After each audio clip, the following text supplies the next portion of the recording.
Cumhurbaşkanı Erdoğan, 1000 yıldır kökünü derinleştiren Ulu Çınar'ın artık uyandığını açıklarken, Türkiye Libya'da petrol aramalarına başlayacak. Suriye, Irak, Libya başta olmak üzere Ege ve Doğu Akdeniz'de ülkenin çıkarlarını sonuna kadar koruyan Türkiye, kendisini oyun dışı bırakmak ve yok etmek isteyen ülkelerin oyunlarını bozuyor. Yüksek enerji kaynaklarına sahip Doğu Akdeniz'de haklarının gasp edilmesine karşı çıkan, Yunanistan, Güney Kıbrıs Rum yönetimi, İsrail gibi ülkelerin kurduğu şer ittifakını bozan Türkiye, kendi oyununu kurmaya başladı.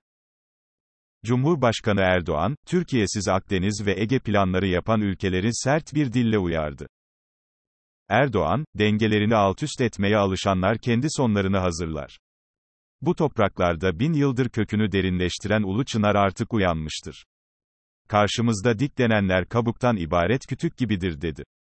Libya'da yaptığı başarılı harekatlarla tüm dengeleri değiştiren Türkiye, Libya'nın yeniden kurulma sürecinde büyük rol üstleniyor. Türkiye ile Libya Ulusal Mutabakat Hükümeti arasında yapılan anlaşmayla Türkiye tarafından Libya ordusu eğitilecek ve profesyonel bir ordu kurulacak. Türk özel sektör temsilcileri ülkenin, elektrik ve su altyapıları, belediye hizmetlerinin sağlanması, kamu kurumlarının onarılması başta olmak üzere hayatın normal akışına dönmesinde görev almaya hazırlanıyor. Libya ile petrole dayalı işbirliği de yeniden canlandırılacak. Türkiye petrolleri ile Libya Ulusal Petrol Şirketi'nin ortak yürüteceği enerji projeleri kapsamında yeni petrol ve gaz işleme tesislerinin kurulması planlanıyor. Petrol ve gaz işleme tesisleriyle ilgili önümüzdeki günlerde önemli adımlar atılması bekleniyor. 2000'li yılların ikinci yarısında Libya'da petrol arama ve üretim çalışması yürüten Türkiye Petrolleri, Sirte ve Sebha'da arama faaliyeti yürüttüğü 11 sahanın 7'sinde petrol bulmuş, bu faaliyetlere 150 milyon dolara yakın para harcanmıştı. Amerika'nın Ankara Büyükelçiliği tarafından yapılan açıklama, Yunanistan'da şok etkisi yarattı. ABD Ankara Büyükelçiliği, Yunanistan'ın sözde kara sularına ilişkin yaptığı açıklamada, Sevilla haritasının hukuki bir öneme sahip olduğunu düşünmediği belirtildi.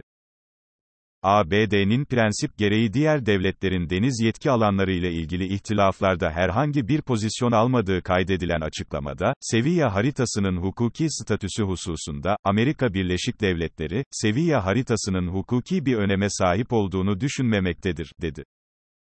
Suriye ve Libya'da Türkiye karşısında yenilen ve bu yenilgiler sonrası Türkiye düşmanlığı artan Macron ise bunalıma girdi. Türkiye'nin Suriye, Libya ve Doğu Akdeniz'deki siyasi ve askeri hamleleri en çok Fransa hükümetini rahatsız etti. Fransa Cumhurbaşkanı Macron'un son birkaç aydır Türkiye karşıtı açıklamalarının ardı arkası kesilmedi. Macron'un imparatorluk artığı hezeyanlarıyla Napolyon sendromu yaşadığını belirten uluslararası güvenlik analisti Kaan Kutluataç, Türkiye ve Fransa için Levant, Doğu Akdeniz, Kuzey Afrika ve Sub-Sahara ve Sahel alanları ciddi rekabet alanlarını oluşturuyor. Yakın döneme değin kısmen Orta Doğu hariç bu bölgelerde iki ülkenin ciddi bir rekabeti görünmüyordu. Fakat ne zaman ki Türkiye Akdeniz çanağının güney coğrafyası ve Sub-Sahara'da ekonomik ve siyasal anlamda aktör olarak varlığını göstermeye başladı, Paris ve Ankara arasındaki rekabetin şiddetini arttırdı dedi. Müslümanları sırtından vuran ve Orta Doğu'nun çıbanbaşı olan Birleşik Arap Emirlikleri, şimdi de Amerikan derin devletine çalışacak.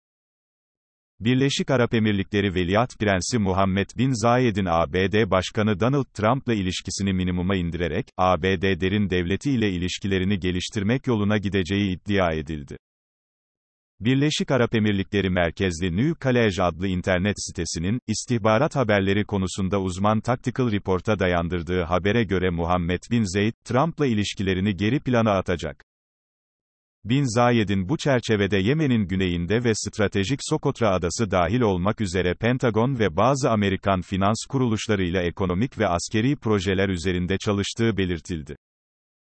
Birleşik Arap Emirlikleri merkezli internet sitesi Muhammed Bin Zayed'in Pentagon'la da Türkiye'de İncirlik üssünde bulunan ABD askeri unsurlarının Birleşik Arap Emirlikleri'ne nakledilmesi konusunu da gündeme getirdiği aktarıldı.